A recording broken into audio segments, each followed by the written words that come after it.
Well, Stewart, welcome to the Basis Project. My name is Miles, and your name is? Stewart Swerdlow. And what brings you to the United Kingdom? It was an airplane, but God. I am here to do seminars and consultations and interviews. Now, for those who don't know who you are, what's your basic background? Well, Montauk Project, for instance. Montauk Project, yes, exactly. But because I was in Montauk Project, I have to give a background of my family. My great-uncle Yakov Sverdlov was the first president of the Soviet Union. His son Alexei, who was my cousin, started KGB. My grandmother, Maya Sverdlov, was a Soviet spy during World War II. And another great uncle of mine, Benjamin Sverdlov, started mind control and programming in the Soviet Union in the 1930s. So in effect, it was one of the earliest mind control programs in the world.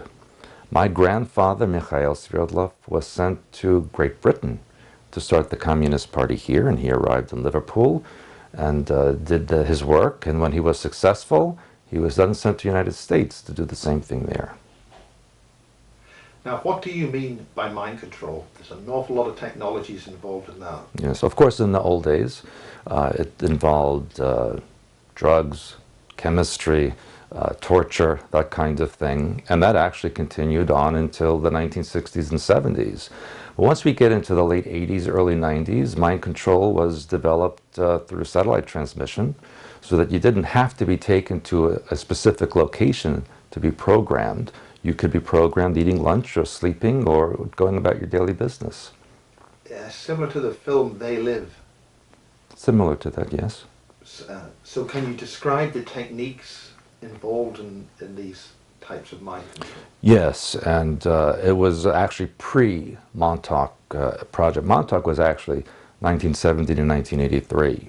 But we have to thank the Germans during World War II for developing procedures that fractured the mind pattern of a human being through torture. They developed what is called psychic driving, where you bring a person to extremes, several hours or days of extreme cold and then extreme heat. You can give them starvation for several days and you overfeed them, make them sleep for days and then keep them awake. Fracture. The mind doesn't know what to expect. And then this was developed further by Dr. Ewan Cameron, who, after the war, brought the Nazi techniques to Canada, actually, in the late 1940s. He's a Dr. Ewan Cameron was a Scottish scientist who was very interested in this kind of work. And after the war, as people know now, in the US it was Project Paperclip, where they would bring valuable Nazi scientists, doctors, etc., to the United States, Canada, UK, even to the Soviet Union, where they would continue their experiments and they were saved from the Nuremberg trials, etc. And Dr. Ewan Cameron got the German information and he started clinics in Montreal, in Ottawa, in Toronto, and he enveloped or enhanced this psychic driving. He started out in mental institutions where he would have the subjects in a room where they would have a split board between their eyes. One side would see a flower blooming, another side would see an animal being ripped apart. In one ear would be classical music, and another ear would be loud, horrendous music. Was it important which side saw what scene? They would switch sides so that the left brain, which is the ego, physical reality-based side, and the right brain, the creative, emotional, spiritual side, would then be confused as to what to accept, and the mind would then fracture. And that's when programming was initiated in the mind pattern.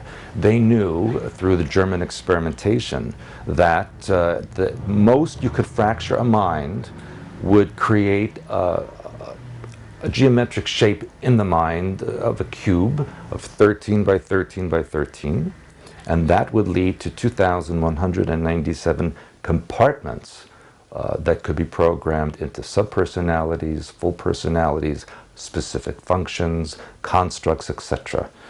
Okay, we were talking about you were talking about the details of fracturing the mind. There are some MK Ultra style. Again, correct me if I'm wrong if I use a wrong phrase, where the in this country there's a great deal of child abuse involved, and there is a huge scandal involving children's homes, and the key of Solomon has been mentioned in terms of fracturing the child's mind using an energetic shock of the young child's energies into the psyche and breaking the mind that way. Is this something that you were involved with, or not involved with, but is this part of the techniques that were used? Because this is something which connects with the elite, the high families. Mm-hmm. But also, why do you need to fracture the mind? What is the reason? Why does it take so much effort? Why is there so much going into doing that? Under so-called normal circumstances, the human mind is under operation of a core personality. And the core personality will function in an intact manner during daily life, etc. However, when trauma and extremes are introduced simultaneously, the mind cannot handle the overload of input, and so it starts to dissociate. In fact, very often the personality will actually leave the body to a degree so that it doesn't have to experience the pain and trauma that is being inflicted upon it. And so the mind then starts to compartmentalize so that a portion of the mind will handle what's being done, while another portion of the mind is distracting the consciousness or the personality from the trauma. And if this is done repetitively, then both the distraction and the awareness start to fracture because they can't handle the overload. Are there specific advantages in different techniques for different outcomes? The techniques that have been used actually for many thousands of years have been, of course, through narcotics, through pain and torture, but it's also understood that human sexual energy is one of the most powerful energies that exists. And so if they use that as the manner of torture and pain, then the mind opens up in incredible ways.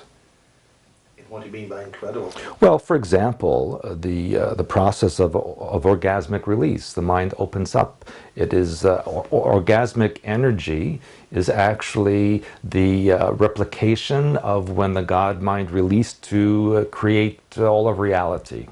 So that's why humans are compelled to replicate this over and over again. It's a replication of the God mind creation energy. So by gaining access to that, are you saying that we could then engineer reality? Correct. And I always use the analogy that thoughts are film, the brain is the projector, and physical reality is the screen.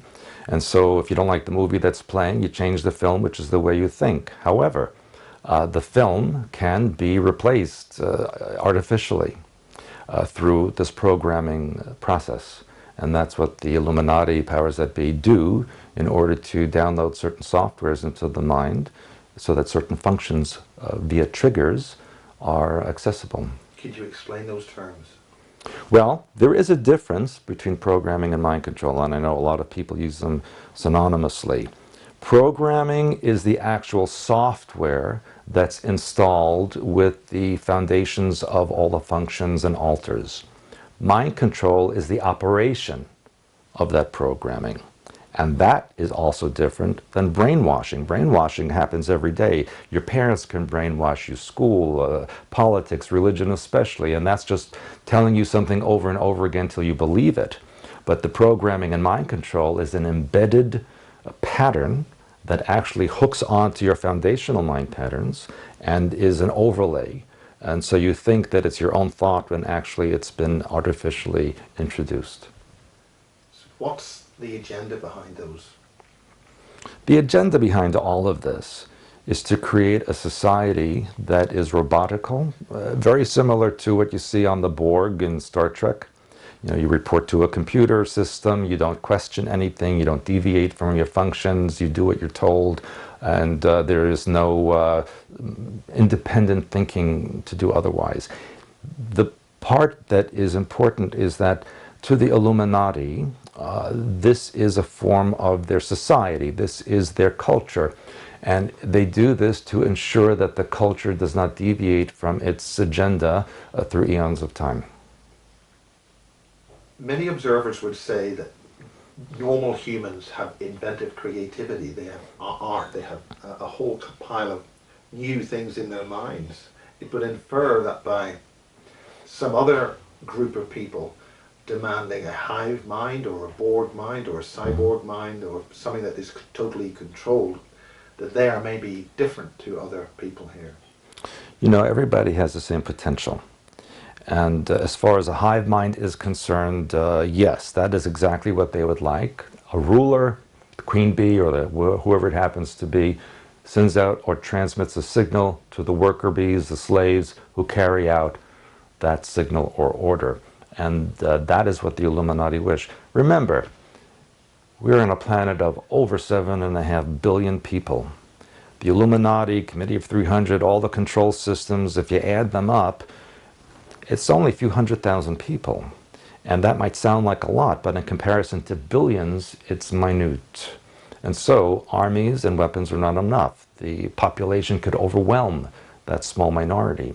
And so the most logical thing that they can do is mind control the population.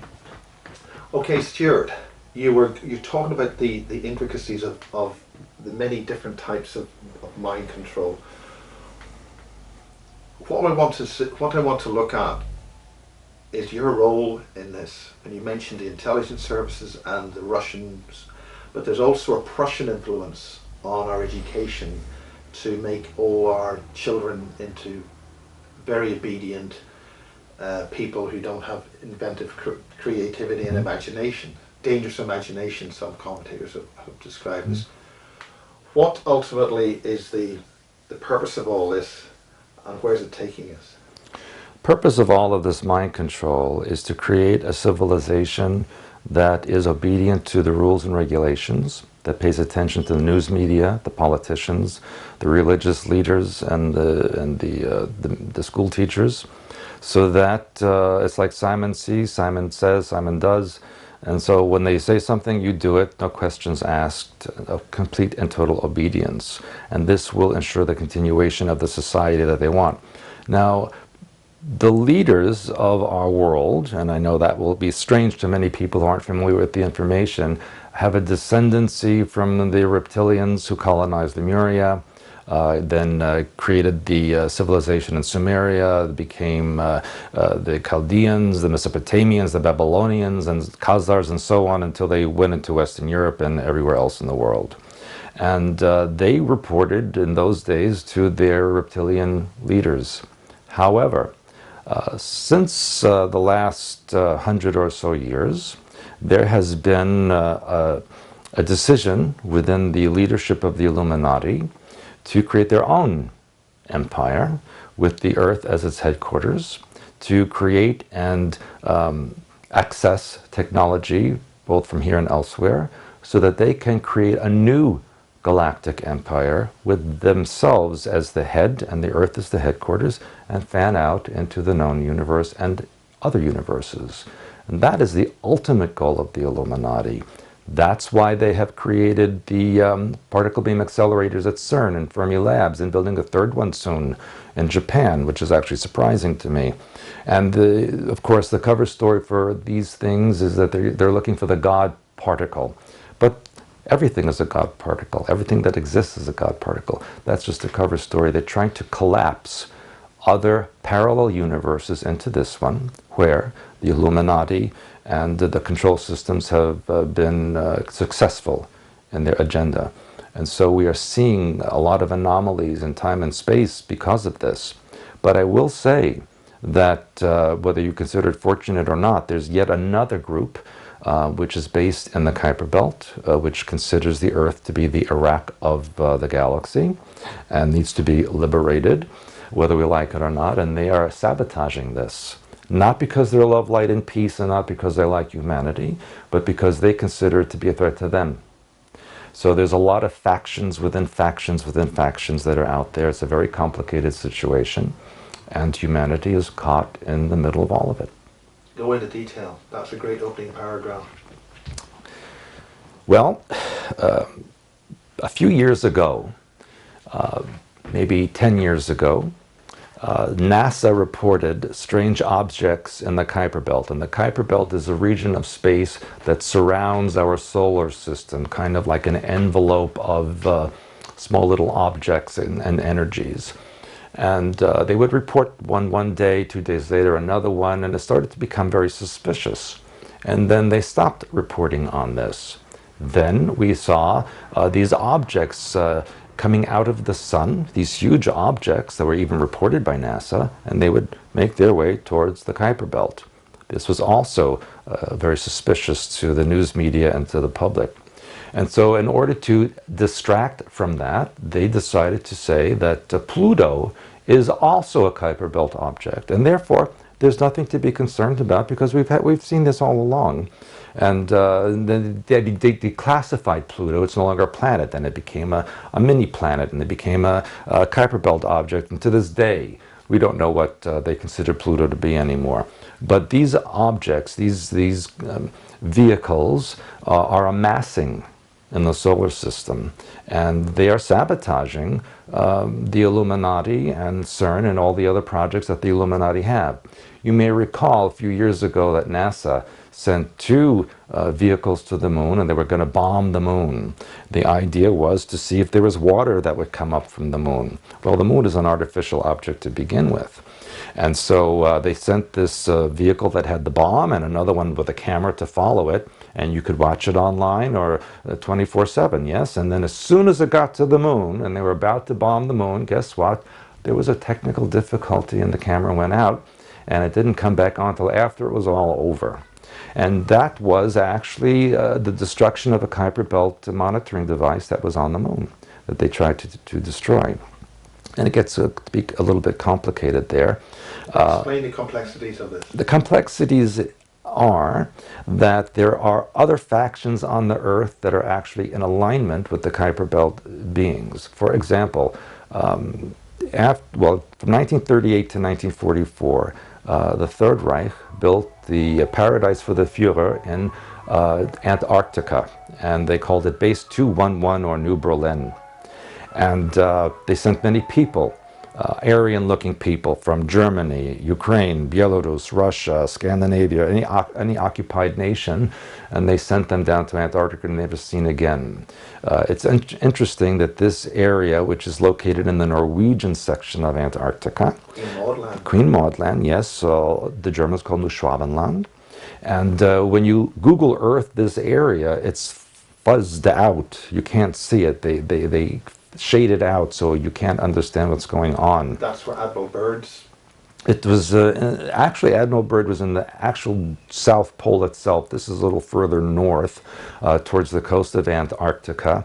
But yes, even Admiral Byrd in 1947 or 46, when he went down there, said he met with these very tall Aryan-looking people who said, "Get out of here! You don't belong down here." And also 1946 to 1947 was Project High Jump, where the U.S. and Canada and Britain sent warships.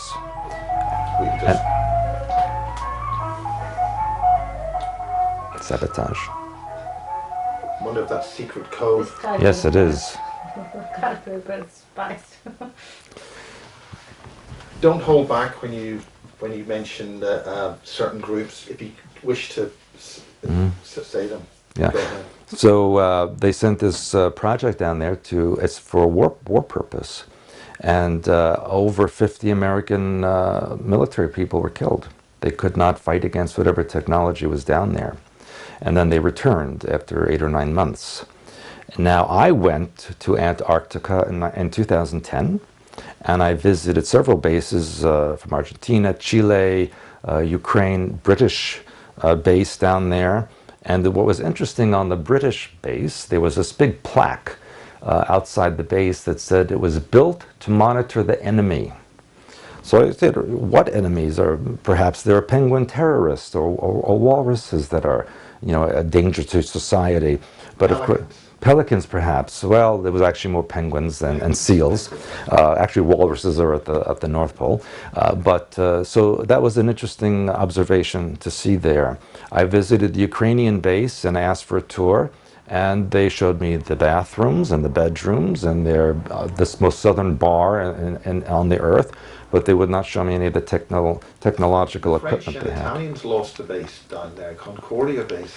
Yes, from what I understand, there's still no French or Italian base anymore. And the Russian base in Lake Vostok, as you know, had very mysterious anomalies where there was radiation and ELF rising up from underneath the frozen lake. And in fact, Lake Vostok, underneath the ice, went up 65 degrees anomalously. A couple of years ago, the Russians were drilling to see what was down there. And then it was reported even on CNN and BBC that the team disappeared. The Russian team was gone, and there was no communication or contact. But if you went on Russian news, you found out that yes, indeed, after several days they were in communication, and they reported that underneath the ice they found a gigantic swastika flag under the ice. And so, to get back to the first part of what I was saying, the Fourth Reich is in league with these beings in the Kuiper Belt to create disruptment and sabotage to the Illuminati plans. Again, not for the purpose of uplifting and helping humanity, but for their own agenda of control and manipulation.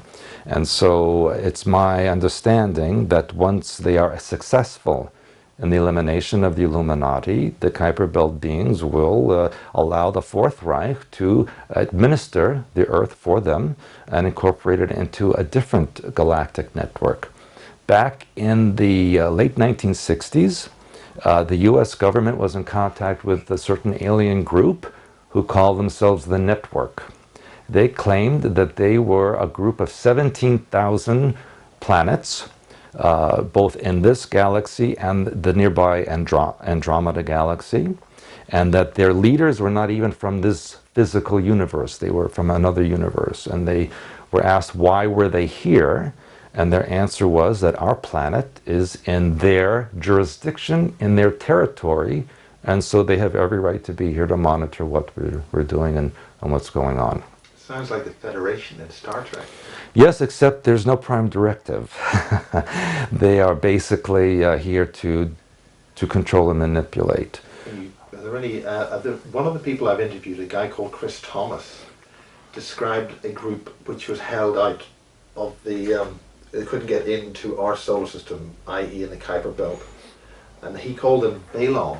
And they had some individuals here that were working to get that in, and the various accelerators, as you mentioned earlier, was a way of breaking down the solar system's natural defenses so they could get in. Right. But there's only, I think, 2 places they could do that: the sun and, well, anyway, I don't want to go into details. Well, actually, and I talk about this in my simultaneous existence seminar, a black hole in one universe is an entry point. It's an entry of a vortex, which the exit point is a star. So all stars, including our sun, are exit points of black holes in alternate universes or parallel universes. And vice versa, black holes in our universe will go into stars in other universes, and that is the natural vortex. It's the natural way the multiverse, as they now call it, shares energy, breathes in and out, if you will, and that's how energy is maintained and balanced throughout of creation. And so that is how many of these beings enter into our solar system and galaxy, is through these star portals, because that's what stars are. And I will tell you that the reason it's such a concern is because when we do nuclear experiments, when we have pollution, etc., it not only affects our world, but goes interdimensionally and affects parallel universes as well. So that is why they consider it to be important to stop what's going on here. That fits with what I was told yesterday by Peter Pageant, how that the Bentwaters incident here, all the nuclear weapons were neutralized. And the same thing happened in the Russian weapons system at the same time, because of this effect that these nuclear. But you see, the misconception is by New Agers and certain researchers is that because these aliens are stopping these nuclear weapons, they're trying to help the Earth, and that's not the reason. They're trying to protect themselves from what we may gain. Now, I have to also say that there are civilizations or groups that don't care about that, that they are in league with certain governments on this planet in order to make a totalitarian dictatorship. When people talk about an alien agenda, there are many alien agendas. It depends on the groups. They don't work all together. In fact, very few of them work together. And so we have agendas that are for control and manipulation. Some are for colonization. Some are for using humans for experiments or to be placed in zoos. Some you want humans for food. You see, so there's many different agendas, and that's why it's so complicated. What can we do to find out about this? What can we positively do to educate ourselves about it? To educate humanity is a task, because quite frankly, most people on this planet are so involved in their daily lives, paying their mortgages, keeping their jobs, having food, etc. Most people don't care what's going on outside their front door. Most people don't care who their leaders are as long as they have their cigarettes and their beer and everything else that they want to entertain themselves with. And that's the sad part about humanity. And so in the work that I do is I tell people what I know. They can accept it or reject it. That's their business. But at least I know that I'm telling them the truth and they can do with it what they want. I feel an obligation to do this because, number one, of my family background.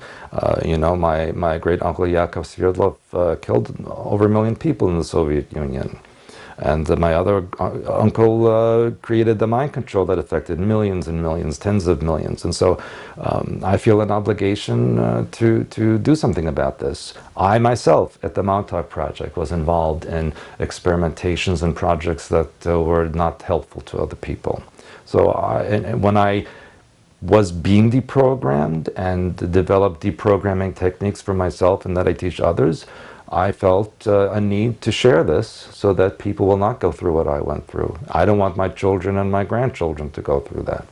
Could you go into the Montauk Project? We've heard of Cameron and Duncan Cameron and all these people. Yes, and it was, people think of Montauk Project only about time travel, but that was not the original purpose of it. Montauk Project initially was about mind control and programming, genetic manipulation, esoteric weaponry, weather manipulation, and then it went into alien and even Atlantean technology, and then going into time travel and deep space travel. So it was many, many different projects under one umbrella. And the time travel was actually towards the end of the whole thing. That's where we have this link about the stuff that we know in the public domain is there's a big radar antenna, SAGE radar antenna. Yes, it's an abandoned base. There is, it was located near some kind of pyramid energy stuff. Montauk Base actually was built, or they started building it in 1799. George Washington created a lighthouse and a small underground area for supplies to protect the continental United States in case of British invasion. And of course, then over the decades and centuries, it was expanded and expanded. And then they finally, at one point in the 20th century, broke into an area that looked like the top of a pyramid. Now, if you look at pictures of the beaches of Montauk from the early 1900s, you will see people standing and taking photographs next to these looks like the top of a pyramid. And of course, everyone thought that the Indians in the area built it a long time ago. And then in the Great Hurricane of 1938, the rest of these pyramids tops were buried in the sand, and you still don't see them anymore.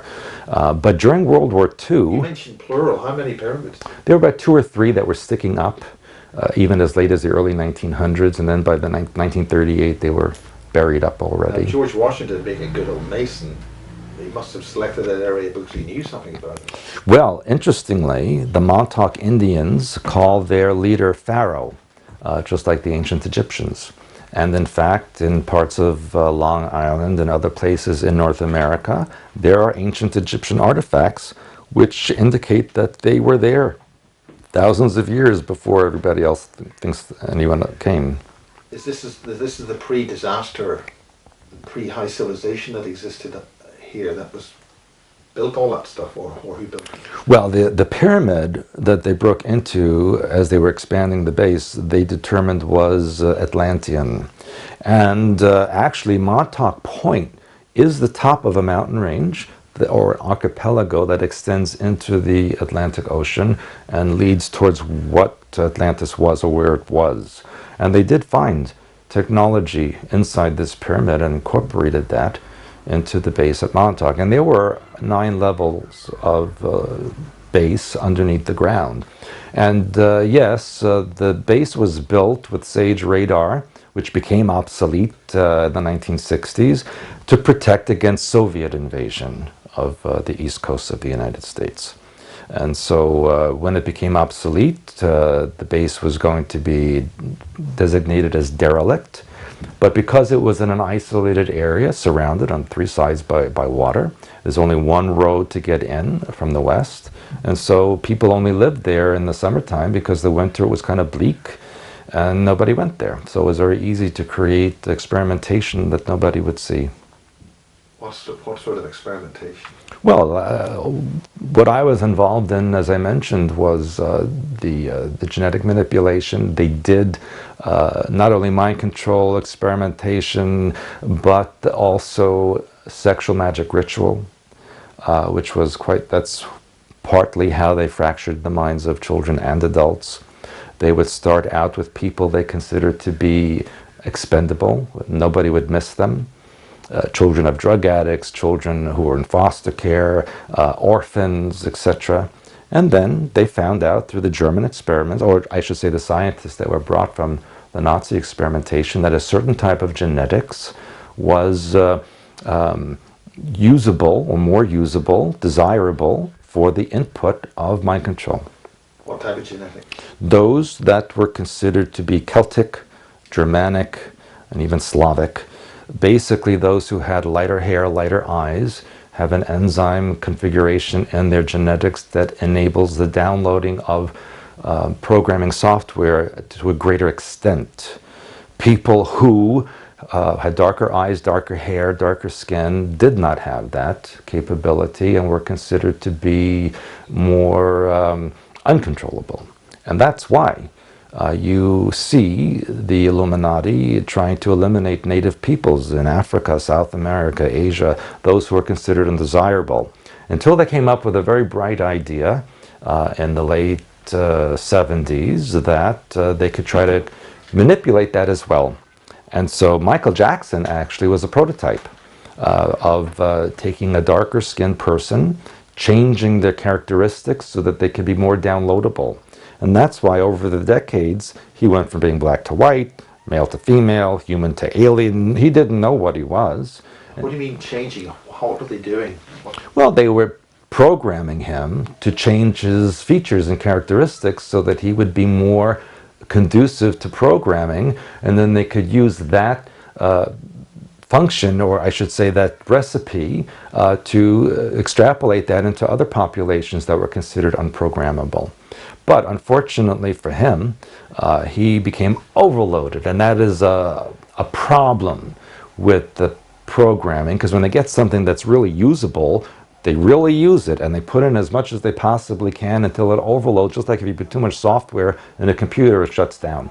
And he shut down, and he needed drugs and medications in order to function, and then he became a liability. And when a programming icon becomes a liability, they eliminate them. John Lennon as well? John Lennon, many people, Michael Jackson, there have been so many over the years. But why do they use a public icon like that? Are they trying to somehow transmit this to the general public? Yes, when they take what we call a programming icon that have very specific softwares running, and they put them before a camera, or they have music that's on the radio or in a movie, what have you, those who are programmed to follow that icon will do the same. They will do the same functions. Look at what happened when Britney Spears shaved her head. Next day, thousands of people around the world shaved their head. They didn't know why, but they did it because their icon did it, so they had to do it. So it was a very successful program.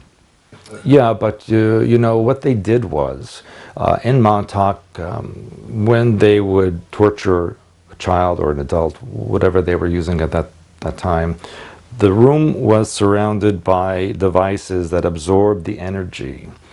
What they learned is when a child especially, because children have this greater energy of fear when they're traumatized, and if they execute a child at that moment of heightened fear, the pineal gland produces a drug called adrenochrome. And if they extract that adrenochrome, it becomes a very powerful chemical that can be used for programming and for sexual magic ritual or any other ritual that the Illuminati want to participate in. Also, the energy or the components of the atomic structure of this adrenochrome can be downloaded into a software that can be then enhanced, boosted, transmitted to satellites, and then radiated down through scalar waves to a particular person, place, or thing, or to genetic groups, or to entire countries. And that's how they also are able to enhance their control systems. So this would explain our telecommunication systems and what's involved in the communication systems. Yes. You know, in 1988, President Reagan was very happy to announce that the entire planet was ringed by satellites so that there was no place on Earth that would be considered remote anymore. But what he didn't say to complete the statement was that every place was now controllable. All mind control could be transmitted to anywhere on the Earth, no matter how isolated it was. And so when people think, you know, and they tell me, well, I'm going to move to New Zealand, I'm going to move to Ecuador because I get out of the control system. No. It's a new world order. It's a global order. It doesn't matter what country you go to, where you think you're going to hide. The transmissions are there. Now that means a very complicated system, which it's naive to think there's a couple of people in a base somewhere looking at a screen, clicking a mouse to say that implies an artificial intelligence. Correct. You know, there's no one listening in for every single person out there. Of course, that would take quite a lot of manpower. What they do is that's why they want people to have cell phones and computers and even the electrical system in their house, which people have to realize is also part of the control system. So when you are on the phone or you're on a computer and you say something and you type a certain word, you say a certain thing, it registers and goes into a system which a computer reads out. If there's a consistent pattern of an issue, then it may go to a person to review, to determine if a contra program or a program that fixes these problems should be transmitted to that particular person. So there's a few levels before a person actually looks at an issue. Otherwise, it's just a general transmission to humanity. Now, the entire planet is programmed. 100% of the population has some sort of programming, but there is about 5 to 8% at this point who are specifically programmed, and that means they have many deep layers of programming for specific functions in the global agendas that will be perpetrated upon the Earth shortly and already have been. One, for example, which is in process is the financial collapse, which is in process right now, imminently, so that they can replace the currency with a global currency and a credit system. The next big thing will be the staged alien invasion, where they will have you believe through Blue Beam Project that the Earth is being attacked from elsewhere. President Reagan announced this also in the 1980s that this may happen. What do you call Blue Beam? There's many different types of Blue Beam. Well, generally, Blue Beam Project is satellite transmissions through the ionosphere that show a holographic image of an object, a phase, religious figure, whatever they're going to show, so that people think something is happening in the sky. A lot of the vehicles that are seen these days are actually Blue Beam holographic projections. Now, this is not actually holographic technology, it's some other kind of technology which is feelable. And Now it is. They tested this actually in 1962 in Havana Harbor. That's how old the technology is. Actually, it's based on alien technology. And U.S. submarine surfaced not far from Havana Harbor and projected an image of the Virgin Mary over Havana Harbor so that the communistic society would become religious again and get rid of their leaders.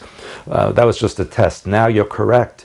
Blue Beam is so sophisticated, they can project a holographic image that can actually be picked up on radar, produce a sound, and you would even be able to touch it.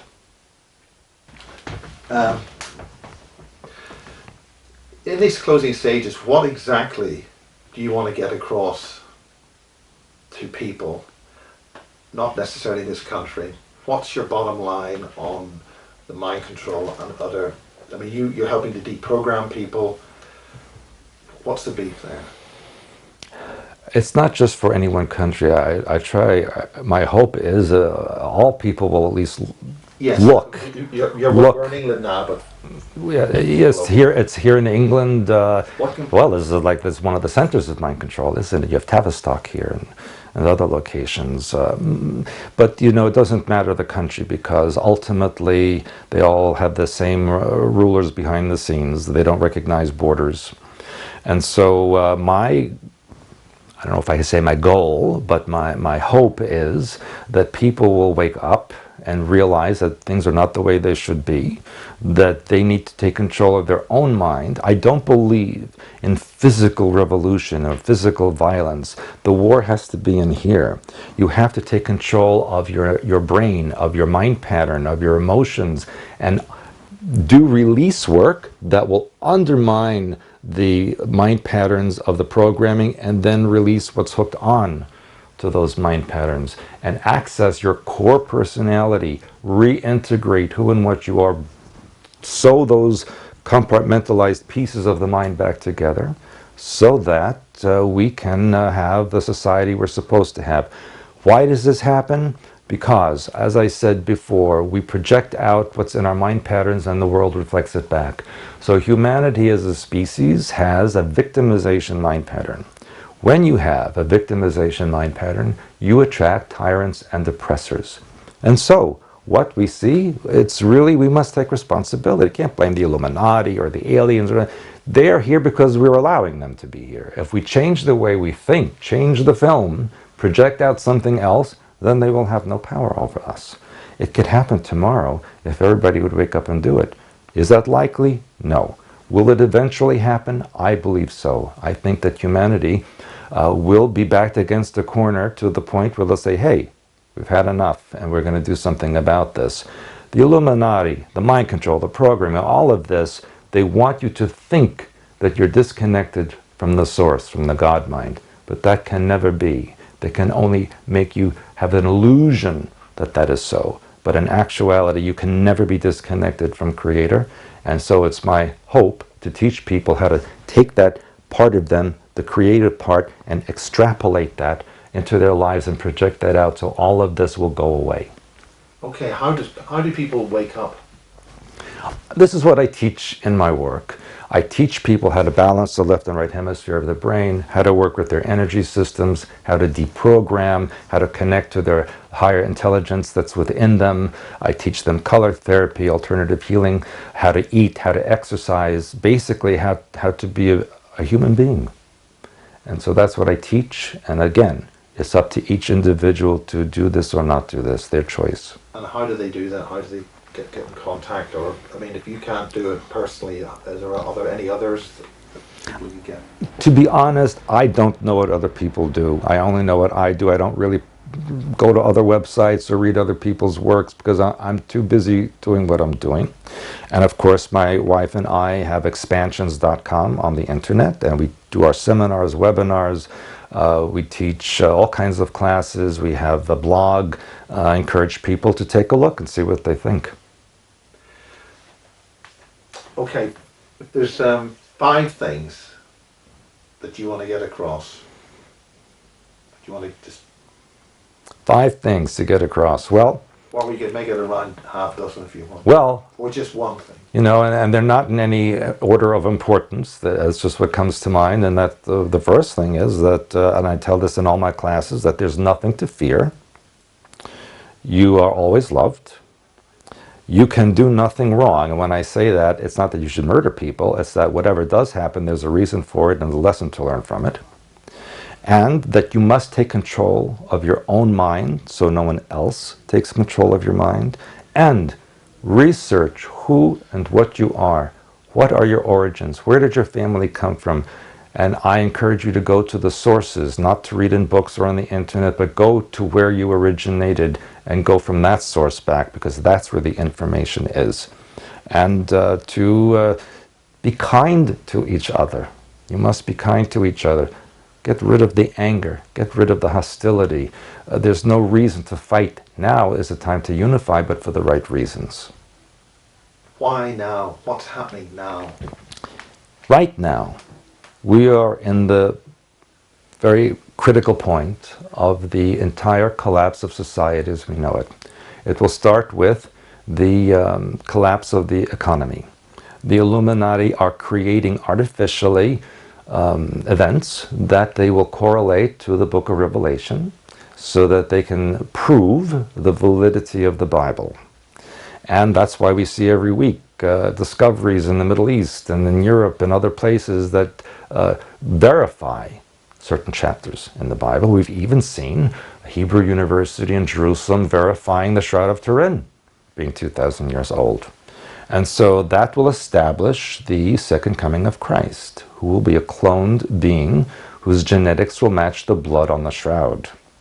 Now, before that happens, as I mentioned, will be the staged alien invasion. We will not see the so-called invading species, but a savior race will come to chase them away, and that will be presented as the reptilians who saved us, and they will announce that they are our true ancestors. They're the mommy and daddy of human beings. And then they will bring in the staged second coming, who will announce the New World Order as his new holy empire. And when they match the genetics to the shroud, who's going to say it's not him? And so as George Bush said after 9/11, either you're with me or you're against me. So there will be a dichotomy of those who will accept and those who will not accept. And my hope is to avoid getting to that point, because there will be a lot of worse things before it gets better. But should all of this happen in the way that it's planned, ultimately, those beings on the Kuiper Belt that I mentioned will make their own move. And the Illuminati are afraid of them, because their purpose is to get rid of them. But again, there's no love, light, and peace in the Kuiper Belt either. It's just another control system with another agenda. And so that's why humanity has to open up their minds and take control and realize what's going on and do something about it within themselves first, and then project that out. So that is not to have fear, not to have violence. No fear. Know that who created you, the God mind as I call it, it has a love for everything that it created. And so if we realize that, you can never be alone. Everything you need is already within you. You just have to express that. Well, thank you very much, Stewart. I appreciate it very much, Miles. Thank you. Good. Thank you. And thank you. Thank you. Great. Excellent. Is that okay? That's fine. Excellent. It was brilliant. Yeah, excellent. Excellent. Excellent. No. Positive. I'm very concerned about